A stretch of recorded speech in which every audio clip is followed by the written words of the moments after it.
지금은 교육의 위기입니다. 세속 교육도 교육을 포기하였습니다. 지금은 고등학교에서 이 대학에 들어가는 것도, 고등학교 교육과정도 대학에 들어가기 위한 통로로 이렇게 생각하고 있고, 대학도 직업학교로 전락해버리고 말았습니다. 세상교육도 사람을 만드는 교육은 포기했습니다. 세상교육에 너 인간이 되라. 세상교육에서 이 도덕적 가치를 갖다가 높이는 그런 교육은 하지 않습니다. 사람을 교육시키는 교육은 불가능하다는 데 대해서 모든 교육학자가 동의한 겁니다. 그렇기 때문에 교육의 위기가 왔고, 지금 뭐 끔찍한 범죄 사건도 많이 일어납니다만은 교육으로서 사람들 갖다가 가르칠 수 없다는 것을 깨달은 것입니다. 그래서 세상에서 교육도 사람을 만드는 그런 교육은 더 이상 하지 않고 사회에 필요한 인재를 얻는 교육에 집중하고 있습니다. 그러니까 지금은 대학도 인간의 가치관을 갖다 높이기 위한 그러한 연구, 그런 교육을 하지 않습니다.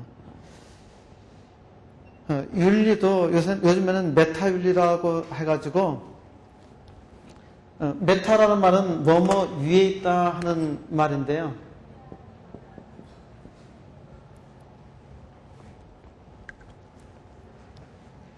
그래서 어떻게 하면 사람들이 그 도덕적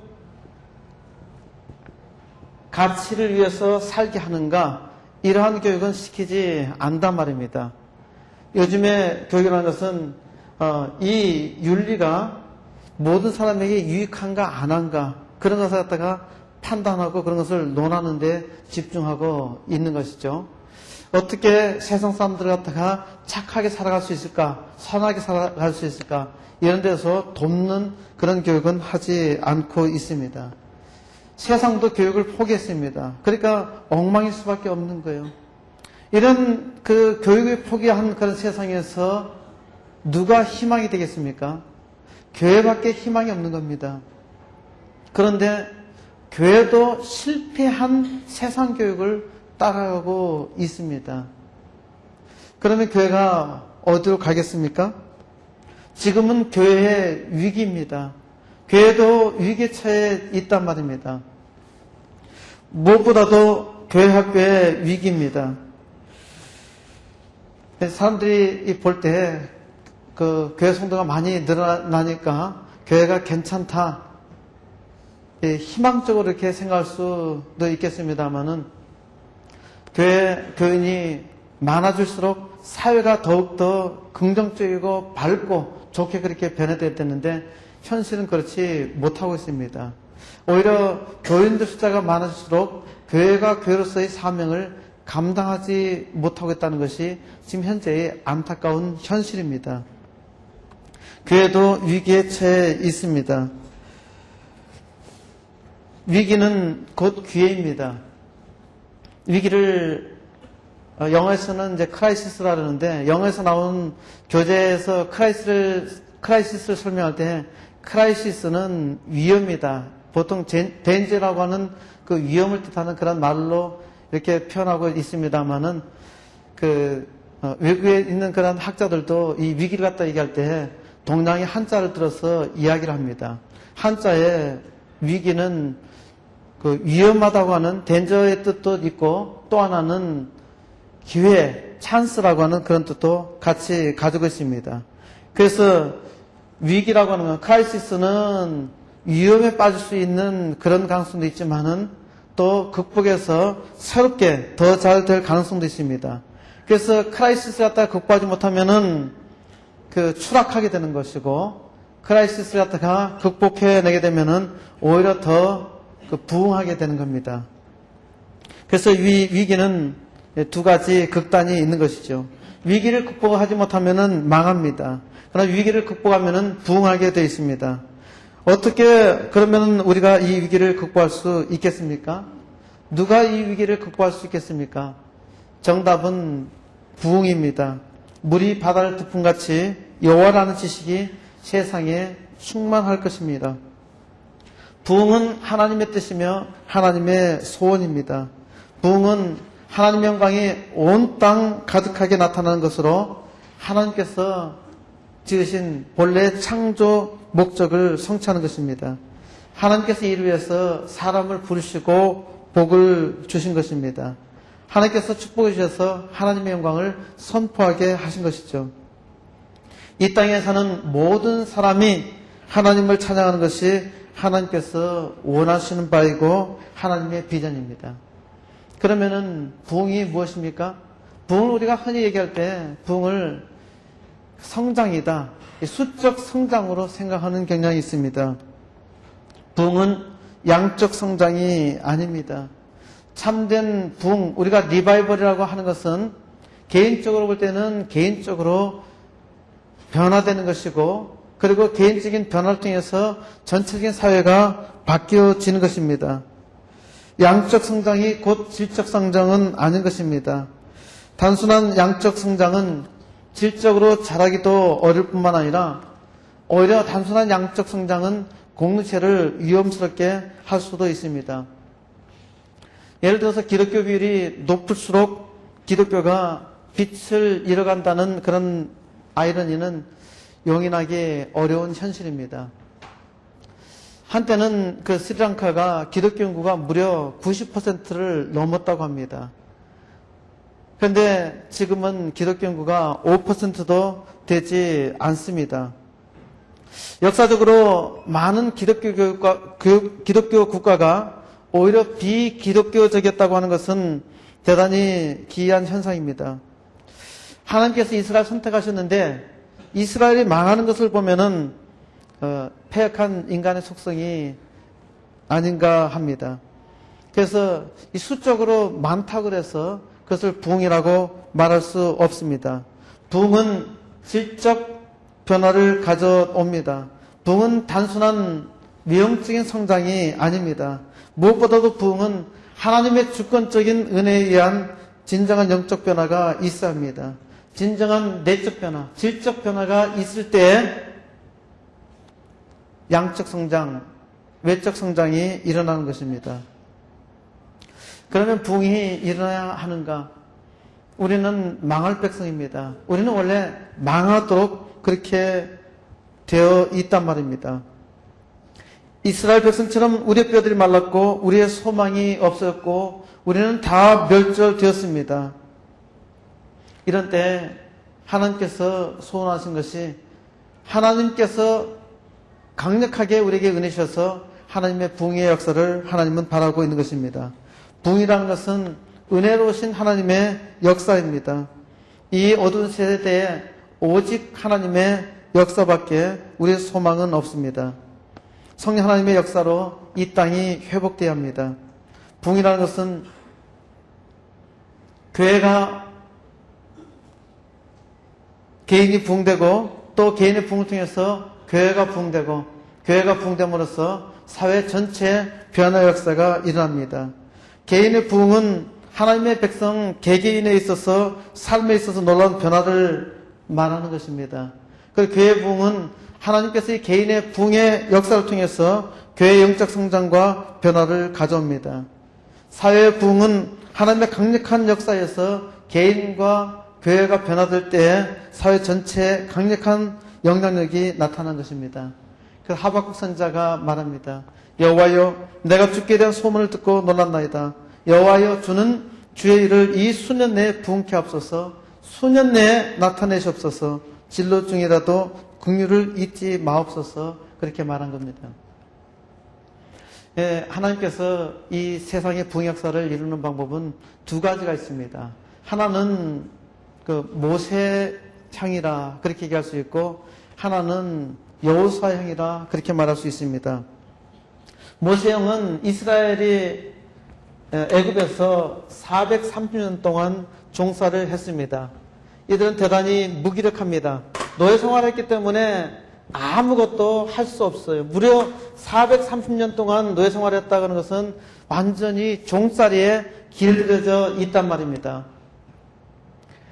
그래서 자기 스스로는 희망도 없고 비전도 없죠. 지금부터 한 100년 전만 해도 우리는 사람들의 운명이 타고났다.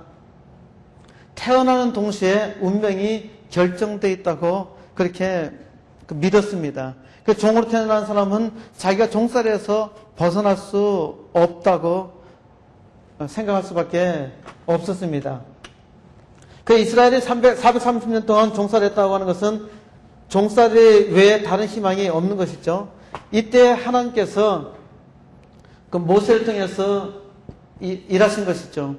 이스라엘에서 어떠한 그 능력이나 힘이 있었던 것이 아닙니다. 이스라엘은 완전히 무기력했습니다. 아무것도 할 수 없었던 것이죠. 아무것도 할 수 없는 이스라엘 백성들을 갖다가 하나님께서 모세를 통해서 인도해내시는데, 우리가 생각할 때 모세는 왕궁에서 40년 동안 훈련받았고 또 광야에서도 40년 동안 리더십을 훈련받았기 때문에 모세가 참 준비된 그릇이다, 그렇게 생각할 수도 있습니다. 그러나 모세는 전혀 그 준비된 그릇이 아닙니다. 오히려 40년 동안 왕궁에서 살았지만은 그 다음에 40년 동안은 광야에서, 미디안 광야에서 목동으로 살았습니다. 모세가 의지할 것은 오직 지팡이밖에 없죠. 지팡이는 뭐 하는 데 씁니까? 양을 치는데 지팡이 갖다 쓰고, 또 하나는 모세는 늙었습니다.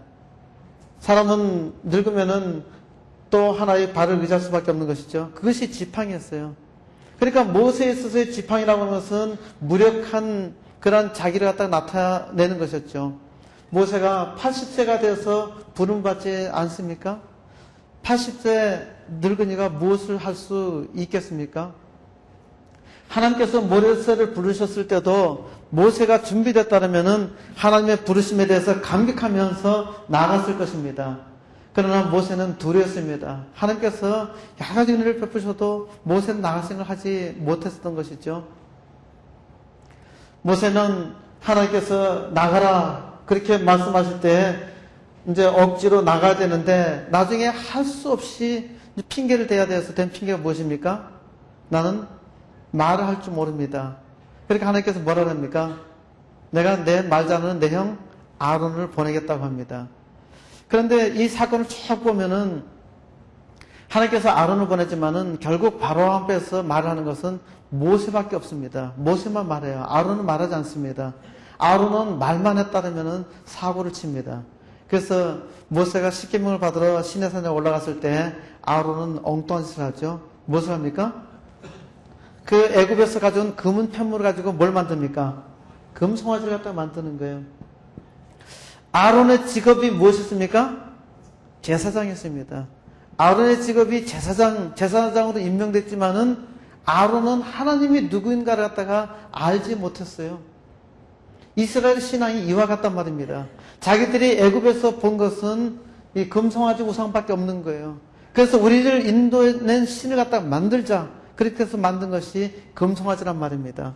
하나님께서 가장 싫어하는 것이 우상 아닙니까? 그리고 모세가 하나님 앞에서 받아가지고 내려온 것이 바로 우상을 숭배하지 말라는 것이었거든요.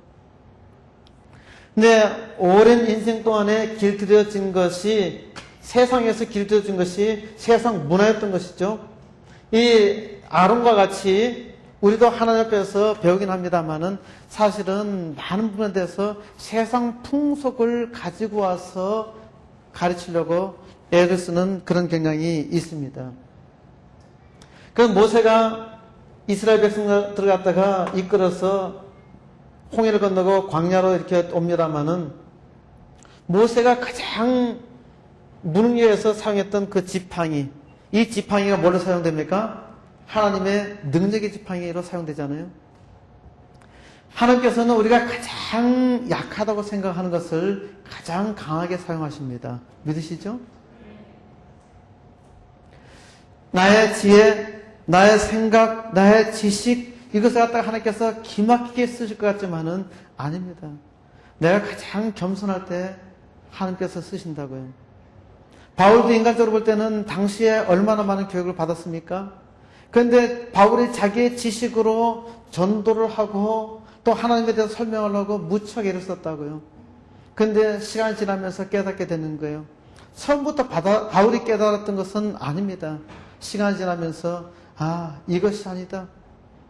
그래서 자기가 행하였던 모든 것은 세상 초등학문에 불과하다는 것을 깨닫지 않습니까? 그리고 심지어 뭘로 생각합니까? 세 자리에게는 뭐라 그랬죠? 배설물로 얘기했더라. 한 자리에게는 뭡니까? 똥 아닙니까? 똥. 잘 모르십니까? 자기가 이제까지 가장 고상하게 생각했던 그것이 똥에 불과했다는 겁니다.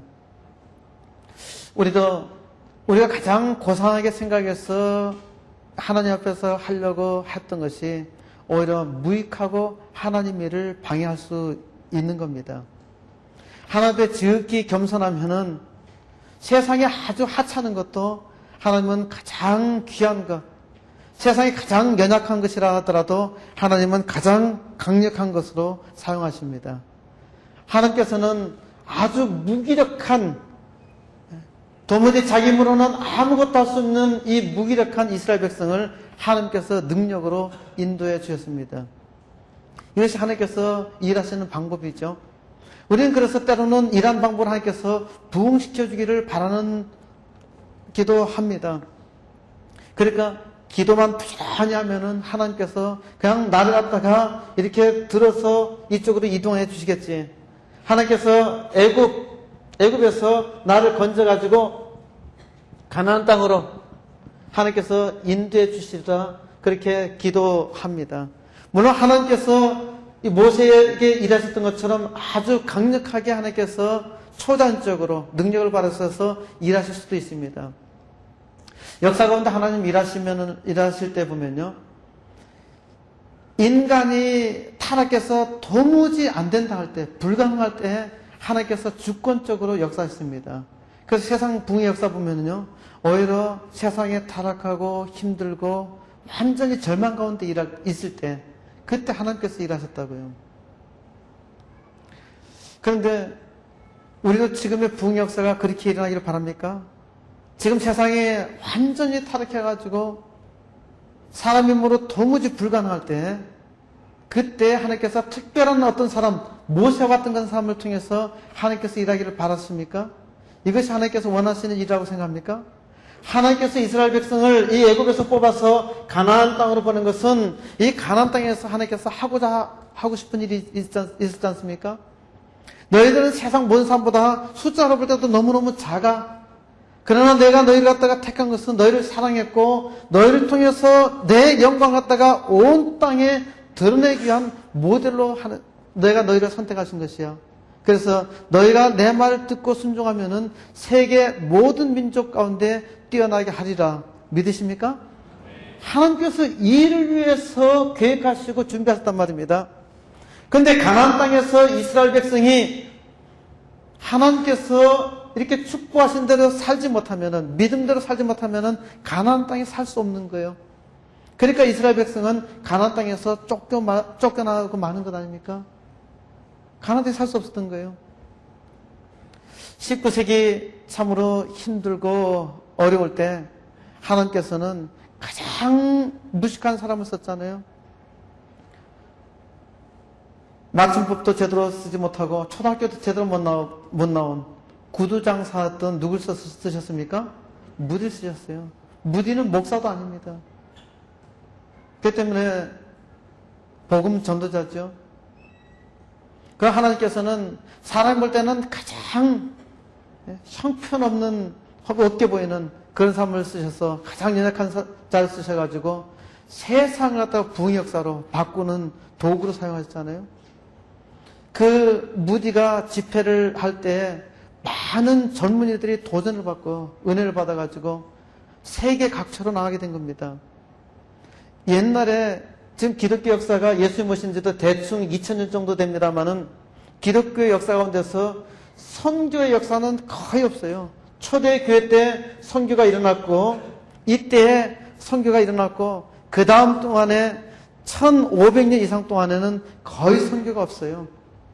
그래서 근대 선교의 아버지는 윌리엄 캐리라고 하는데 캐리가 인도에 간다고 할 때만 해도요. 다른 사람들이 전부 다 미친 시라고 생각했어요. 다른 나라에 가서 복음을 전한다고 하는 것은 전혀 상상도 못했단 말입니다. 근데 세계의 이 선교 역사가 구름같이 일어나는 것은 바로 이 무디의 집회를 통해서 도전받은 젊은이들이 자발적으로 우리가 해야 되겠다. 그래서 일어난 운동이 학생 자발운동이에요. SVM, 스튜던트 발런티어 무브먼트 해가지고 SVM 운동이라고요. 이런 운동을 통해서 세계 젊은이들이 비전 품고 나아갔고, 우리나라 조선 땅에도 비전을 품고 이 땅에 들어왔던 겁니다. 이 땅에 들어왔을 때도 우리 조선이 얼마나 절망의 땅이었습니까? 인천항구 처음 도착했을 때 세상에 이만큼 절망의 땅, 절망의 눈으로 바라봅니다마는 하나님께서 보냈음을 믿고서 거기서 기도하지 않습니까? 그 기도로 오늘날 이 대한민국의 기독교가 서 있는 것입니다. 절망스러울 때는 하나님께서 특별하게 사람을 통해서 이렇게 일을 갖다 하시게 했습니다만은 하나님께서 도무지 사람들이 물이 도가지고는 안 됐다 생각했을 때는 하나님께서 특별한 종을 통해서 모세와 같은 종을 통해서 일을 하셨단 말입니다. 그러나 하나님께서 이것을 갖다 원하시는 것이 아니라고요. 물론 하나님께서 일하실 때도 여기서 뽑아가지고 우리는 축복을 여기서 뽑아가지고 이쪽으로 딱 옮겨놓기만 바랍니다. 그러나 우리나라의 교육의 의식도 잘못된 것이 뭐냐면은 목표 중심적입니다. 목표 중심적. 그러니까 목표에만 도달하려고 하는 거예요. 목표에 도달하는 것이 중요한 것이 아니라 이 땅에 살아가는 것은 삶입니다. 과정이 중요한 거예요. 그러니까 하나님께서 우리와 함께하는 삶이 중요한 겁니다. 그러니까 하나님께서 늘 말씀하시잖아요. 내가 너와 함께 하리라. 그 하나님께서 이 애굽에서 그냥 뽑아가지고 이쪽으로 바로 이동시킬 수도 있었지만은 하나님께서 그렇게 일하시지 않고 계속적으로 이 가는 과정 속에서 하나님께서 함께 하시는 것을 보여주는 거예요. 바로 그 과정을 통해서, 삶의 과정을 통해서 하나님께서 영광을 나타내시는 것입니다. 그런데 이스라엘 백성은 하나님을 온전히 믿지 못했습니다. 그래서 출애굽 1세대는 가나안 땅에 들어가지 못합니다. 하나님께서 주시는 것을 분명히 약속했지만은 이스라엘 백성은 확실하게 들어가지 못합니다. 가나안 땅을 눈앞에 두고서 정탐꾼을 보냈지만은 이 정탐꾼들이 비전을 갖지 못하고 그들에게서 하나님을 보지 못하고 사람을 봅니다. 사람을 보기 때문에 실패하는 거죠. 그래서 너희 이렇게 믿음이 없으니까 너희 가나안 정탐한 나를 하루를 1년을 삼아서 40년 동안 못 들어가게 되고, 그래서 1세대 중에서 들어간 사람은 여호수아와 갈렙, 믿음을 가진 두 사람밖에 없었던 겁니다. 여호수아를 통해서 이제 하나님께서 모세 세대가 끝나고 이제 여호수아를 갖다가 훈련시키는데, 이 가나안 땅에 그 다음에 40년 동안 이스라엘 백성이 들어갈 때에 군사적으로 준비해서 들어간 것이 아니지 않습니까? 가나안 땅의 가장 강력한 성 여리고성을 갖다 정복할 때도 오직 믿음으로 정복했지 않습니까? 그러니까 이 가나안 땅에는 준비된 사람이 들어가는 거예요. 그래서 하나님께서 부흥의 역사를 이루는 또 하나의 방법은 여호수아형이라 그렇게 말씀드릴 수 있는 겁니다. 하나님은 준비된 자를 통해서 일하십니다. 믿으십니까? 이 일을 위해서 여러분을 부르신 거고, 여러분을 교사로 부르셔서 여러분의 제자들을 잘 가르쳐서 부흥시키도록 함께 하나님의 영광을 나타내는 그릇이 되도록 하기 위해서 우리를 특별히 선택하셨단 말입니다. 우리에게 주어진 사명은 거룩한 거예요. 일어나라 빛을 발하라. 이는 내 빛이 이르렀고 여호와의 영광이 내 위에 임하였음이니라. 하나님의 영광이 우리의 임하였음을 믿습니까? 이 영광으로 하나님께서 온 세상을 비추게 하신 것입니다. 어둠이 땅을 덮을 것이며 캄캄함이 만민을 가리려니와 오직 여호와께서 내 위에 임하실 것이며 그의 영광이 내 위에 나타나리니 나라들은 내 빛으로 왕들은 비치는 내 광명으로 나오리라. 세상의 모든 사람들, 세상의 모든 왕들이 여러분을 통해서 비춘 하나님의 영광으로 나옴을 믿습니까? 하나님께서 이를 위해서 선택을 하신 것입니다. 그러니까 이 어두운 세상의 유일한 소망은 여러분인 것을 믿으시기 바랍니다. 그렇기 때문에 우리 할 일이 무엇입니까? 우리 할 일은 오직 하나님의 은혜를 간절히 사모하는 것밖에 없습니다. 베드로 후서 3장 12절에서 말씀하고 있죠. 간절히 사모하라. 하나님의 날이 임하기를 바라보고 간절히 사모해야 하는 것입니다. 그리고 하나님께서 우리에게 주신 명령을 따라서 모든 족속을 제자로 삼아 가르쳐 지키게 하는 것입니다. 우리는 오로지 하나님의 은혜만을 사모합니다. 말라버린 뼈들 위에 하나님의 말씀이 임하니까 살이 붙고 피가 붙는 것 아닙니까? 그래서 하나님의 은혜를 받은 뼈들마다 완전하게 소생을 합니다. 성인 그리스도인의 책임 중에서 가장 중요한 책임이 그리스도인으로서의 가르치는 교육입니다. 미래의 주역들에게 정통 신앙의 터전에서 바르게 교육시키지 못하면 미래는 더욱더 암담할 수밖에 없지 않습니까? 하나님께서 먼저 깨닫게 하신 것은, 선생이 되게 한 것은 뒤따라 오는 사람들, 학생들에게, 배우려는 사람들에게 바른 것을 가르치도록 세운 것 아닙니까? 특별한 요인이 없는 한 현재가 악하면은 미래는 더욱더 악할 수밖에 없지 않습니까? 지금 현재는 바로 미래란 말입니다. 현재가 암담하면은 미래도 같이 암담할 수밖에 없습니다. 현재 내가 소망이 있으면은 미래에 소망이 있는 겁니다. 현재 암울하면은 미래도 암울할 수밖에 없단 말입니다. 현재 삶에 대해서 우리가 비전을 갖고 충실하게 준비하지 않다면은 미래는 멸망당할 수밖에 없는 것입니다.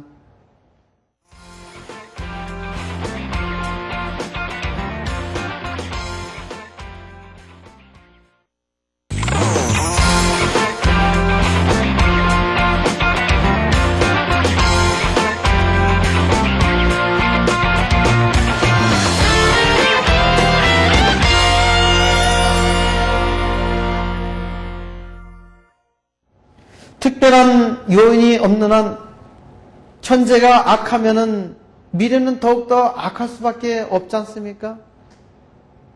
지금 현재는 바로 미래란 말입니다. 현재가 암담하면은 미래도 같이 암담할 수밖에 없습니다. 현재 내가 소망이 있으면은 미래에 소망이 있는 겁니다. 현재 암울하면은 미래도 암울할 수밖에 없단 말입니다. 현재 삶에 대해서 우리가 비전을 갖고 충실하게 준비하지 않다면 미래는 멸망당할 수밖에 없는 것입니다. 대체적으로 보면은 그리스도인들도 세속 교육에서는 엄청나게 투자하지 않습니까? 세상에 머리 되게 하기 위해서 우리가 얼마나 노력을 하고 투자를 많이 합니까? 왜 하나님을 믿으면서도 왜 세상 교육에 의지하면서 투자를 갖다가 하는 겁니까? 어떻게 보면은 나 자신도 하나님 앞에 비전을 잃었기 때문 아닙니까? 내가 진정으로 하나님을 믿는 믿음이 있다면은 두려워할 이유가 없지 않습니까? 내가 진정으로 하나님 앞에 비전을 가지고 있다면은 두려워할 이유가 아무것도 없는 거란 말입니다. 그런데 비전이 없기 때문에 세속 교육에 투자하잖아요. 공부를 잘해야만 뭔가 잘 될 수 있다고 생각하지 않습니까? 그런데 우리가 하나님을 믿으면서도 신앙교육에 대해서는 얼마나 우리 자신을 투자하고 있는가 한번 생각해 보십시오. 우리가 신앙교육에 대해서 제대로 하나님 앞에 충성되게 행하지 못하면서 어떤 미래를 바라고 있는 것입니까? 우리는 자라는 세대의 신앙과 비전을 심어야 합니다. 하나님의 영광을 위해서 준비된 삶을 살아가도록 아이들을 준비시켜야 하는 것입니다. 그러면은 어떻게 우리가 주일학교를 부흥시킬 수 있겠습니까? 주일학교를 부흥시키려면은 문제가 어디 있는가 하는 것을 정확하게 진단을 해야 합니다. 우리는 아이들 갖다 가르칩니다만은 세상 교육도요, 교육의 어떤 그 모델, 이론 가지고 가르치지 않습니까? 근데 자기는 이 모델이 괜찮다 생각했는데 이 모델이 잘못되면은 그 아이의 평생 갖다가 망치잖아요. 그렇잖아요. 세상 교육도 실험적으로 하는 교육이 많아요. 때로는 왜 보면은 학교도 보면 시범학교 또 실험학교가 있거든요. 실험학교, 실험대학. 그래서 거기서 시범적으로 잘 하면은 다른 데 확산한단 말입니다. 근데 문제 생기면은 안 하게 되는 거예요. 근데 시범학교에서 잘 했다 하더라도 실제로 적용할 때는 꽤나 많은 문제를 갖다가 안 할 수도 있어요. 그런데 사실 세상의 교육이라고 하는 것은 아이의 장래에 대해서 달려있는데 실은 아이에 대해서 이것이 정말 아이에 대해서 유익한지 아닌지 모르면서도 하는 그런 교육들이 많잖아요. 교회 교육도 그렇지 않을까요? 문제가 정확하게 진단됐으면은 그 문제의 해결책에 따라서 정확한 치료 방법에 따라서 이 문제가 또 해결이 되잖아요. 근데 문제를 갖다 아는 것도 문제고 문제를 갖다 해결하는 치료 방법도 문제될 수 있단 말입니다. 이걸 잘못하게 되면은 나중에 아이를 갖다 가르쳤지만은 아이에 대해서 상당히 잘못된 길로 끌고 갈 수 있다고요. 지금 아이를 갖다가 잘못 가르친다면은 미래에 교회라고 하는 것 남아 있을 수가 없잖아요. 지금 서구의 기독교가 그와 같지 않습니까? 통계에 따르면은 성인 그리스도인들의 60%가 어렸을 때부터 교회 다닌 아이들이란 말입니다. 그럼 지금 다니는 아이들이 점점 줄어서 없어진다 그러면은 미래의 교회가 있을 수 있겠어요? 문제를 파악했다 하더라도 문제를 진단하는 기준이 있어야 되는 겁니다. 기준. 근데 문제는 교회 학교를 평가하는 기준이 없습니다. 대개 주일학교를 평가할 때 뭘로 평가합니까? 머리 숫자로 평가하잖아요. 머리수가 많이 모이면은 괜찮다는 거예요. 근데 머리수가 많이 모였다고 괜찮습니까? 초등학교에서 100명 갖다 졸업시켰는데 중학교에서 나중에 한 3개월 정도 지난 다음에 10명밖에 안 남아요. 초등학교는 잘 됐는데 왜 중등부 하면 문제가 되는 겁니까? 뭔가 문제가 있지 않아요? 세계에서 가장 존경받는 기업을 평가하는 기준이 있는데요. 경영, 혁신, 재무, 건전성, 직원의 역량, 장기적 투자 가치, 사회적 책임, 경영 능력, 자산 운영, 글로벌 역량, 제품 및 서비스 수준, 이런 기준으로 평가를 갖다 해요. 근데 제가 이걸 보면서 이 기준으로 교회, 주일학교도 평가할 수 있다는 생각을 가졌습니다. 한번 생각해 보십시오. 주일학교가 이 부응하는 주일학교가 아닌가 하는 평가 기준을 기업을 진단하는 경영 기준으로 한번 평가해 보십시오. 첫 번째가 경영 혁신입니다. 교회 주일학교에 경영 혁신이 일어나고 있습니까? 늘 혁신되지 아니하면은, 늘 새롭지 않으면은, 새롭다는 것은 늘 새 것을 얘기하는 것은 아닙니다. 늘 마음이 새로워지고 늘 도전적으로 돼야 되거든요. 그렇지 않다면 뭔가 문제가 있는 겁니다. 재무의 건전성, 건전하다고 볼 수 있겠죠. 그 다음에 세 번째가 직원의 역량입니다. 교사의 역량, 정말 준비된 교사를 갖다가 주일학교에서 세우고 있는가. 그 다음에 장기적인 투자 가치, 장기적인 투자 가치를 보고서 교회학교를 운영합니까? 그 다음에 사회적인 책임, 아이들에 대해서 사회적인 책임도 함께 가르치고 있습니까? 그 다음에 경영 능력, 주일학교를 경영할 수 있는 능력이 있는가? 그 다음에 자산 운영, 요거는 이제 그 기업은 이익을 창출하니까 요거는 그 평가 기준에서 빼겠습니다. 그 다음에 글로벌 역량, 아이들 갖다가 세계적인 하나님의 세계 모든 민족에 뛰어난 그릇으로서 준비시키고 있습니까? 그 다음에 마지막으로 제품 및 서비스 수준, 우리 주일학교 이 교육 서비스에 대해서 과연 부흥을 위한 그런 서비스를 하고 있는가 생각해 보아야 합니다. 문제를 오해하고 있는 겁니다. 오늘날 교회학교를 부흥시키지 못하는 이유는 무엇보다도 문제를 잘못 이해하고 있는 겁니다. 노력을 해도 잘 안 돼. 요새는 뭔가 문제가 있어. 세상이 타락했어. 그렇게 얘기합니다. 그런데 한번 생각해 보십시오. 경제가 어려워도 장사를 잘하는 사람이 있습니다. 주일학교가 어렵다고 그러는데 과연 정말 어려운 원인이 뭔가? 다른 교회 주일학교는 잘 되는데 우리 교회 주일학교는 왜 안 되는가? 우리 교회 동네 애들이 문제인가?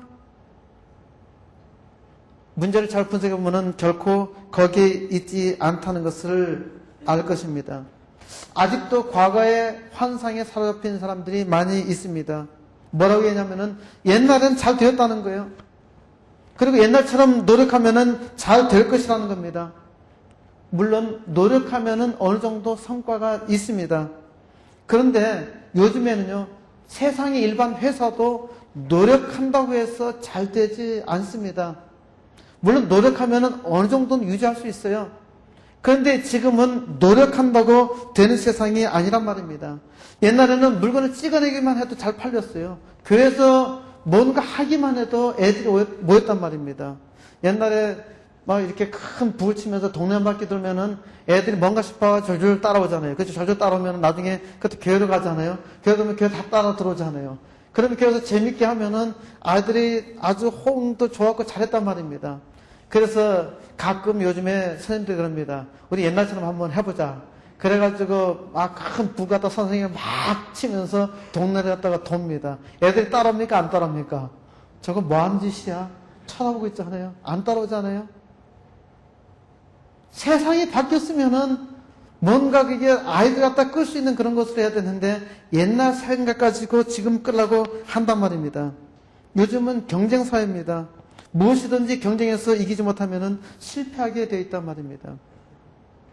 그러면은 어떻게 이 세상에서 우리가 주일학교를 더 부흥시킬 수 있을 것인가?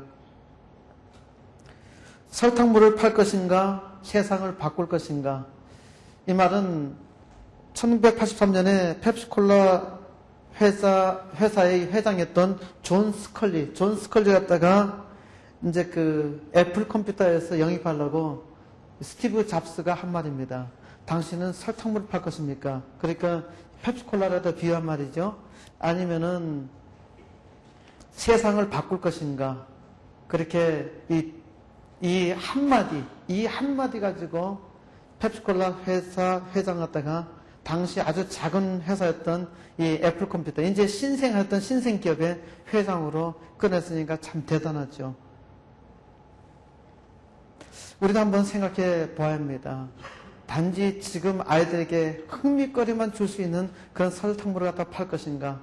아니면은 세상을 바꿀 것인가? 세상을 바꾸는 아이들로 길러낼 것인가? 교회 학교가 부흥되지 않냐는 이유가 있습니다. 제 나름대로 판단하기에는 첫 번째 원인은 교회의 주된 관심은 성인들에게 집중되어 있다는 겁니다. 어른들 교인만 관심을 갖다 가지고 있는 것이죠. 아이들에 대해서 관심이 없는 겁니다. 교회 학교가 부흥되고 미래 주역들이 신앙 가운데서 자라려면은 이 아이들 키워야 되는데 아이들이 키우기를 바라고 있으면서 실제적으로 아이들에 대해서는 관심이 없습니다. 심지어 아이들이 오기를 갖다 바라면서 주일학교 아들 왜 오늘 이렇게 적게 왔습니까? 그렇게 얘기하면서 아이들이 교회에서 노는 것에 대해서는 엄청나게 싫어합니다. 예배 시간에 아이들이 이 앞에 와서 또 단상에 막 어떤 애들은 막 기어오르는 애들 있죠. 높은 곳을 향하여. 그런 애들이 있게 되면은 목사께서 굉장히 힘들어 하시는 분들이 있단 말입니다. 기어 올라와서 마이크 잡고 흔드는 한이 있어도 사랑스러운 마음으로 봐야 하지 않겠어요? 그리고 사실 그 아이가 거기까지 올라오게 된 것은 한국적인 특성입니다. 교회에서 그렇게 훈련시켜 놨기 때문에 누구든지 아이들은 뛰다니는 것이 자연스럽게 생각하는 거예요. 아이들이 왜 그렇게 되겠습니까? 가정에서도 교육을 제대로 시키지 못했기 때문에 아이들이 교회에서도 그렇게 하는 거 아닙니까? 우리의 삶은 어떤 특정한 때 잘 되기를 바랍니다만은 실제적으로 평상시의 삶에서 이 훈련이 되어야 무슨 일을 해도 준비된 삶을 살 수 있는 겁니다. 평상시에 훈련했다 잘 시키는 것이 중요하죠. 정말 교회가 부흥되고 잘 되기를 원한다면은 아이부터 장년까지 모든 사람들에게 관심이 가야 되고 바르게 세워져야 되는 거예요. 요즘 교회들마다 고령화되고 있어요. 이 사회만 고령화 사회, 고령 사회로 진입한 것이 아닙니다. 교회가 고령화 사회, 고령 사회로 진입되었단 말입니다. 어떻게 이런 일이 일어난 겁니까? 어른들이 잘못하고 있는 거란 말입니다. 사람들은 교육보다는 양적인 결과만 바라고 있는 겁니다. 그래서 교사를 갖다가 양성하는 바른 체계, 교사를 갖다가 훈련시키고 교사를 갖다가 돕고 세운 데에서는 교회가 대단히 인색하단 말입니다. 교회가 교사를 갖다가 잘 훈련시키지 않고 어떻게 교회 학교가 부흥되기를 바랄 수 있겠습니까? 교회 학교의 교육에 대해서 비전을 가지고 있고 세계를 위해서 나갈 하나님의 영광을 위해서 세워질 그런 아이들을 준비시키려고 계획하는 교회는 불행하게도 별로 없습니다. 이것이 현실 아닙니까? 2차적인 원인은 사회문화의 변화라고 볼 수 있습니다. 상업주의, 물질문화의 변화로 말미암아 교회도 그렇게 많이 물질적으로 바뀌고 있고 아이들도 이 상업주의 영향을 많이 받아가지고요. 아이들의 가치관 자체가 많이 변했습니다. 앞에서 학교육이 실패했다고 이렇게 얘기 갖다가 했습니다만은 아이들의 가치관이 착하게 산다. 이러한 가치관보다 돈을 갖다가 많이 벌어야 된다. 돈이고 성공이다. 이러한 가치관으로 배워왔기 때문에 실제적으로 그 아이들 갖다가 가르치고 바꾸는데 많은 어려움이 있습니다. 그 다음에 포스트 모더니즘에 대한 영향입니다. 그래서 옛날에는 선생님을 갖다가 굉장히 존경하고 또 아이들이 이렇게 학교 가면서 아이들이 나도 선생님이 돼야 되겠다. 선생님을 본받으려고 많이 했었거든요. 근데 요즘에는 선생님이 되려고 하는 그런 아이들은 거의 없습니다. 그리고 상당히 이 세수학교도 선생이 어떻게 보면 직업이 안정되어 있고 비교적 존경받고 그러니까 선생이 되려고 하는 것이지 선생의 사명을 가지고 선생을 하는 사람들은 그렇게 많지 않습니다. 그러니까 아이들에 대해서 선생을 존경하지 못하도록 만든 것이 사회적 분위기도 있습니다. 그래서 이전 정부에서 심지어 어떤 그 장관은 나는 이제까지 존경할 만한 그런 선생이 하나도 없었다. 과연 하나도 없었을까요?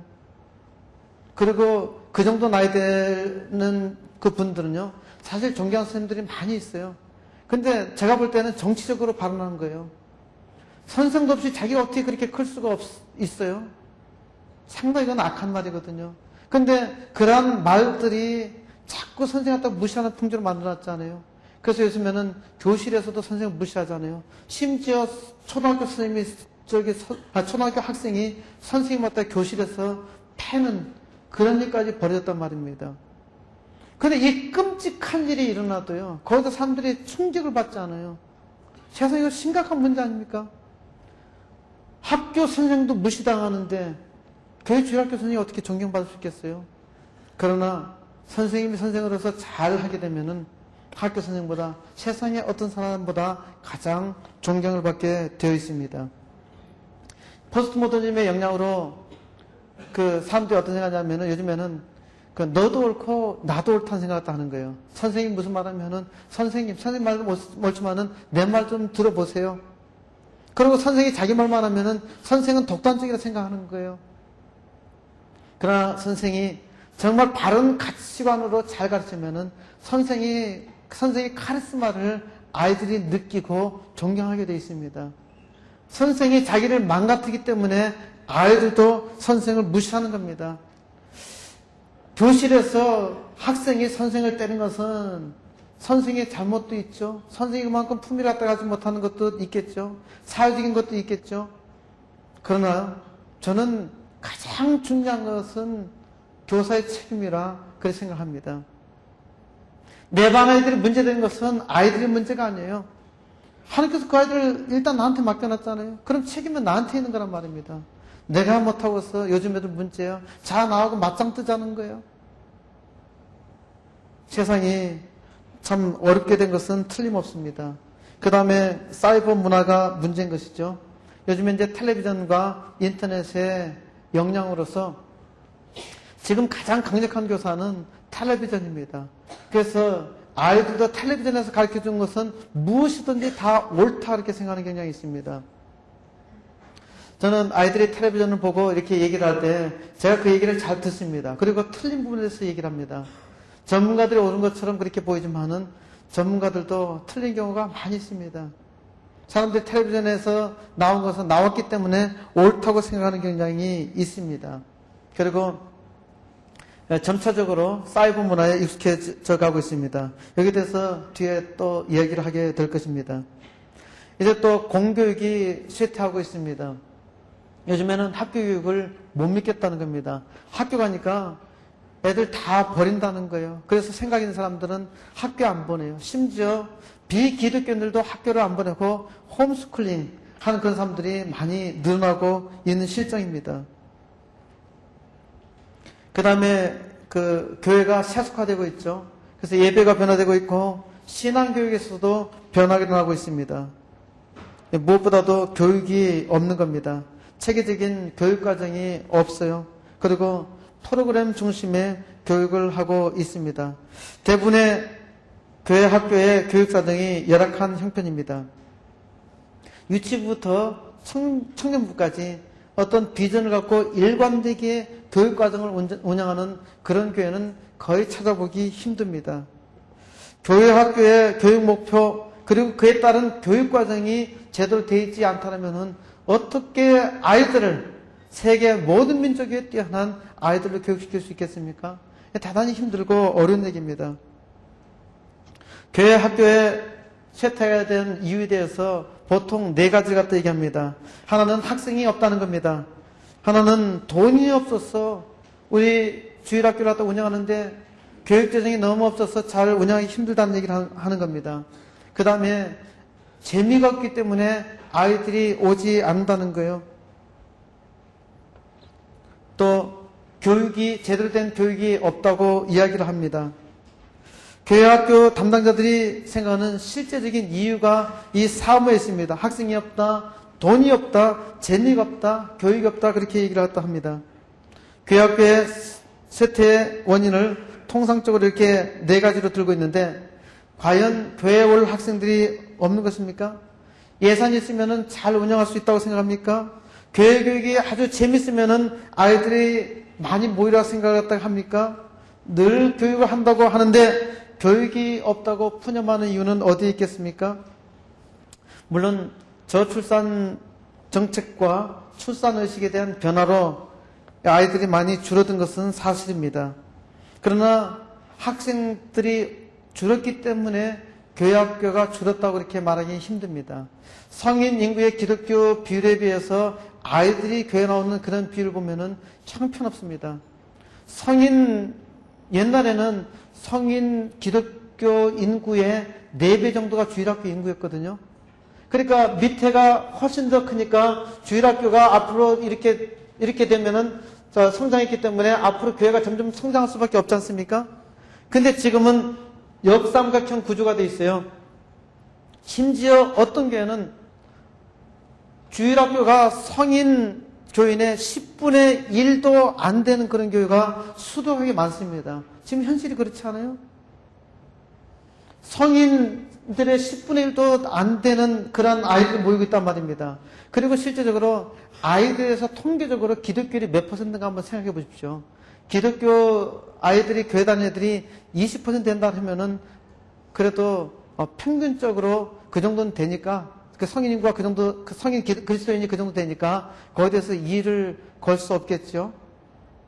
그런데 아이들이 교회 나오는 율은 10%가 안 됩니다. 5%도 안 된다고요.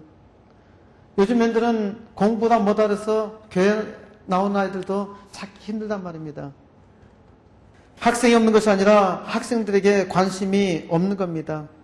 어떤 분들은 교회 학교가 세속보다 더 재미없기 때문에 안 온다 그래요.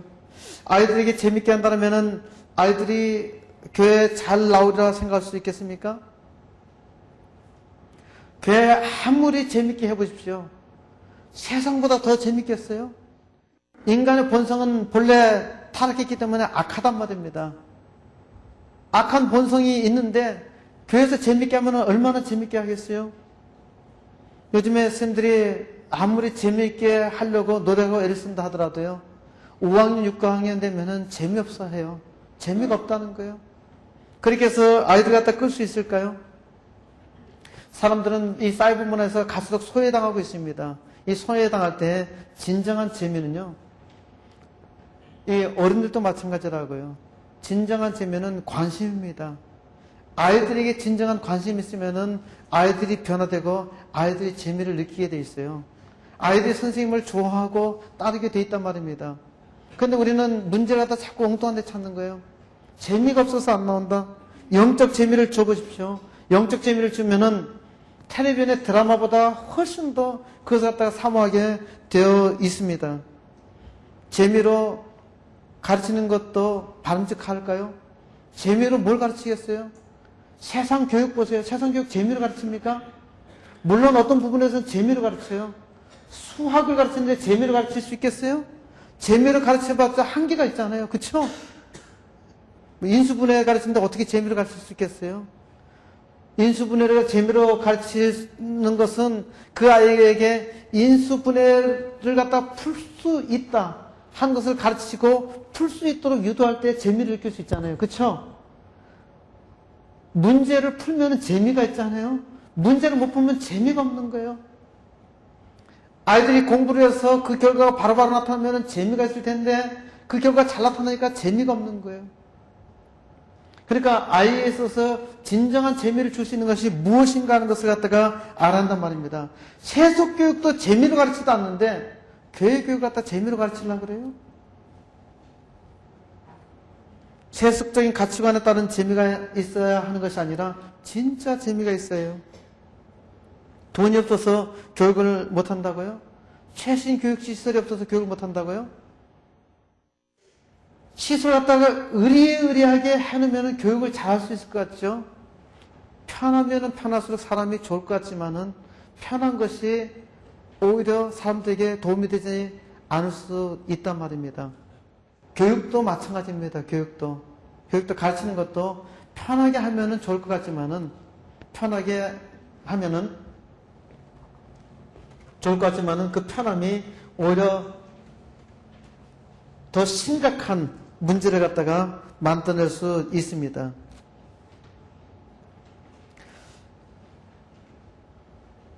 여건이 충분해야 잘 될 것 같이 보이지만은 진짜 뭔가 이렇게 잘 된 거 보면요. 여건의 문제가 아니란 말입니다. 환경을 탓하는 사람은 어리석은 사람이에요. 사람은 환경을 극복하게 돼 있단 말입니다. 그래서 교육시키면서도 교회 이렇게 환경이 너무 열악하기 때문에 힘들다 그렇게 얘기하는 사람이 있는데 정말 기도하면서 하면은 다 길이 열리게 되어 있습니다. 그리고 예산 문제도 그렇습니다. 돈 가지고 아이들 가르치라고 하지 마십시오. 돈 가지고 아이들 가르치는 것은 망치는 일입니다. 뭐 교회마다 달란트 시장 하는 교회가 많이 있습니다만은 저는 달란트 시장 보면서 참 이 교육적으로 볼 때 너무 안 좋은 것 갖다 시키고 있다. 그리고 그것이 그렇게 효과가 없어요. 이제 달란트 시장을 접어야 되는데 벌써 아마 달란트 시장 한지 몇 년 된지 몰라. 10년도 넘었죠. 그런데도 계속적으로 달란트 시장 해가지고 하는데 방법 한번 바꿔보세요. 어떻게 할 것인가 하는 것에 대해서는 계속해서 얘기를 하도록 하고요. 그 아이들을 가르치는 그 교육에 대해서도 그 점차적으로 이 계단 공과를 사용하지 않는 그런 교회도 늘어나고 있습니다만은 계단 공과는 그래도 적어도 교단에서 아이들한테 체계적으로 교육시키기 위해서는 이 정도는 필요하다 해서 만들어 놓은 겁니다. 근데 요즘 많은 교회가 계단 공과도 없애고 이제 그 다임 목사님 설교를 갖다 받아가지고 이렇게 하도록 되어 있는데요. 그 진짜 아이들을 교육시키려면은 체계적인 단계적인 교육이 필요합니다. 그 세상 교육도 항상 단계가 필요하지 않습니까? 어떤 것이든 단계가 필요하고 아이들이 자라는 단계에 대해서 적절하게 필요한 것들이 공급이 돼야 합니다. 교육은 시험 삼아서 해볼 수 있는 것이 아니란 말입니다. 사람들이 무지해서 잘못된 교육을 할 수는 있겠지만은 잘못이라는 것을 알면서 교육시킨다면은 이거는 큰 문제입니다. 좋은 교육은 교육 목적과 목표가 바르게 되어 있어야 되고, 그리고 그것에 따라서 교육과정이 운영이 돼야 합니다. 어느 교회든 훈련된 교사가 부족하다는 것은 심각한 문제입니다. 수적으로도 절대적으로 부족한 형편입니다. 교회 규모가 작을수록 교사 수급에 어려움이 있지만은 한 1000명 되는 그런 중형교회도 교사 모집에 어려움을 겪고 있습니다. 어떻게 하면은 교사로 잘 자원하게 할 수 있을까? 그리고 교사로서 때로는 그래요. 교사들 갖다 이렇게 불러놓고 교사 갖다가 이 훈련을 갖다가 시키는 것 때문에 사람들이 떠난다고 생각을 갖다 합니다만은 실은 교사들 갖다가 훈련시키지 않기 때문에 교사들이 더 떠난다는 것을 알아야 합니다. 그러니까 진짜 교사를 세우려면은 딱 해야 할 사람들 갖다가 불러가지고 처음에는 억지로도 불렀다 하더라도 매주마다 훈련을 시켜야 됩니다. 그 지난번에도 어떤 분들이 3.1혁명 교재를 가지고 가르쳐야 되지 않습니까? 가르쳐야 됩니다. 교사들을 가르쳐야 되죠. 교사를 갖다 가르쳐야 되는데 한 달에 한 번씩만 이렇게 모아서 가르치면 어떨까요? 그렇게 물어요. 그래서 제가 얘기했습니다. 한 달에 한 번씩 하지 말고 매주마다 가르치십시오. 매주마다 가르치고 매주마다 모을 때 교사가 제대로 교육되는 것이죠. 한 달에 한 번만 교육교재 갖다가 주어서 가르친다면은 그건 교사를 갖다 잘못 만드는 거예요. 사람이 편하면 좋을 것 같으면은 편하면 편할수록 더욱더 편하려고 하는 것이 사람의 속성입니다. 그런데 사람을 부지런하게 하면은 재밌는 게요. 부지런하게 하면 할수록 사람들이 더욱더 부지런해져요. 그렇지 않아요? 그러니까 교사를 갖다 제대로 시키려면은 자꾸 일주일에 한 번씩 모여가지고 자꾸 가르쳐 보세요. 그리고 그걸 갖다가 피하는 사람은 어쨌든 이랬든 저랬든 안 하는 사람이에요. 그런데 오는 사람들은 어차피 오게 돼 있어요. 그러면은 오는 사람들 갖다가 잘 훈련시켜가지고 잘하도록 만드는 것이 더욱더 중요한 일이죠. 교사들 갖다가 잘 훈련시키는 것이 중요한 일이고요. 교사를 잘 훈련시키지 못하면은 그것이 결국 교회 학교를 안 되게 하는 원인이라는 것을 알아야 합니다. 교육이 없다는 것은 교육의 목적, 교육의 목표, 교사가 없다는 것이고 교육을 하지 않는다는 것과 똑같습니다. 진정으로 교회 학교를 갖다가 부흥시키기를 원합니까? 교회 학교를 부흥시키려면은 교사가 바로 세워져야 합니다. 그리고 학생들의 영성 훈련에 정말 준비된 그런 그 교재로 가르쳐야 합니다. 그리고 아이들에게 관심 갖고 아이들이 인격적으로 성장할 수 있도록 도움이 되어야 합니다. 무엇보다도 아이들에게 신앙의 비전과 열정을 심어주는가. 단지 지식만을 전달하는 교사라면은 있으나 만한 겁니다. 그건 누구든지 할 수 있습니다. 어찌 보면 지금까지 그런 교육을 많이 시켜왔습니다. 지식을 전달하는 것이 중요한 것이 아닙니다. 아이에게 가치관을 심어주고 아이에게 바른 비전, 열정 갖다 심어서 아이 스스로 뭔가 할 수 있도록 만드는 것이 귀중한 일이죠. 그렇게 할 때 교회 학교가 부흥되는 겁니다.